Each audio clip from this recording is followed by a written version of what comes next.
Kremlinul își dublează sprijinul pentru Iran, în timp ce Statele Unite ale Americii efectuează lovituri pentru a preveni atacurile aliaților iranieni în Irak, Siria și Yemen, împotriva țintelor americane și a altor ținte.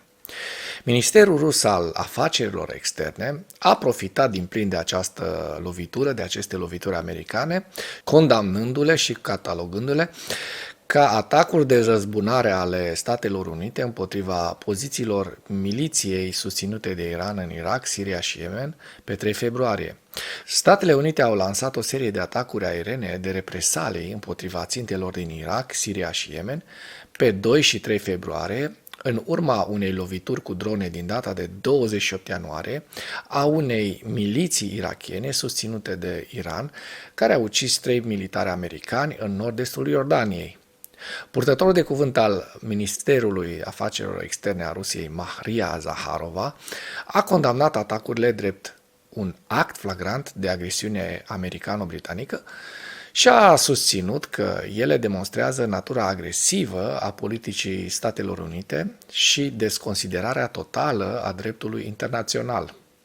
Zaharova a susținut că atacurile aeriene americane sunt special concepute pentru a aprinde și mai mult conflictul din Orientul Mijlociu, criticând Marea Britanie pentru participarea la lovituri și a susținut că Marea Britanie încă nu a răspuns pentru zelul său de a susține politica provocatoare a Statelor Unite.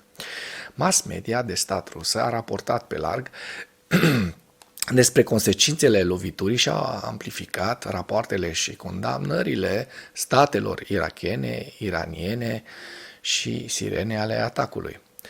Cum plâng teroriștii ăștia când li se întoarce răul?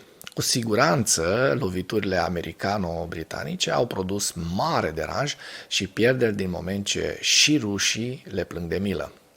Rusia a solicitat o reuniune a Consiliului de Securitate al Națiunilor Unite în legătură cu atacurile americane, care este programată pentru 5 februarie, pe mâine.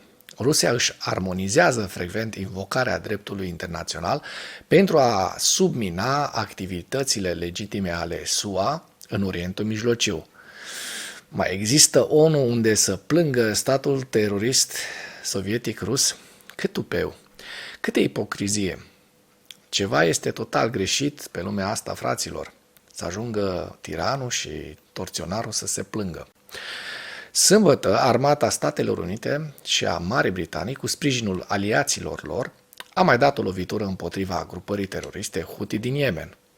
Statele Unite și Marea Britanie au lovit sâmbătă 36 de ținte Houthi în Yemen, ca parte a unui al doilea val de atacuri menite să neutralizeze în continuare grupurile susținute de Iran. De aia doare așa de tare, 36 de lovituri.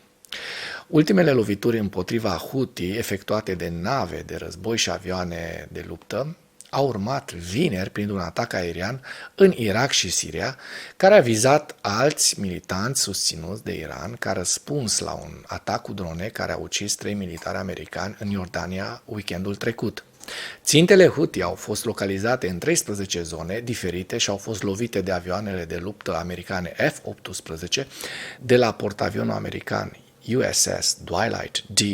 Eisenhower, precum și distrugătoarele USS Gravely și USS Carney, care au lovit cu rachete Tomahawk din Marea Roșie, au declarat oficialii americani pentru Associated Press. Statele Unite ale Americii au avertizat că răspunsul său la moartea soldaților de la baza Tower 22 din Iordania de duminica trecută nu se va limita la o singură noapte și la o singură țintă sau grup. Un mic istoric pentru cei care nu știu de ce lovesc atât de nepraznic aliații, gruparea Houthi. În mijlocul războiului împotriva Hamas, militanții Houthi au început să vizeze navele comerciale care traversau Marea Roșie, susținând că acestea ajută Israelul. Ca răspuns, Statele Unite ale Americii au lansat o misiune pentru a proteja transportul maritim și împreună cu aliații săi au lansat mai multe lovituri asupra bazelor Houthi din Yemen. Ulterior, SUA au dat o nouă lovitură împotriva țintelor Houthi din Yemen pe fundul atacurilor constante ale grupului asupra navelor internaționale din regiune. Pe data de 23 ianuarie, Statele Unite și Marea Britanie au lansat lovituri suplimentare asupra țintelor Houthi din Yemen.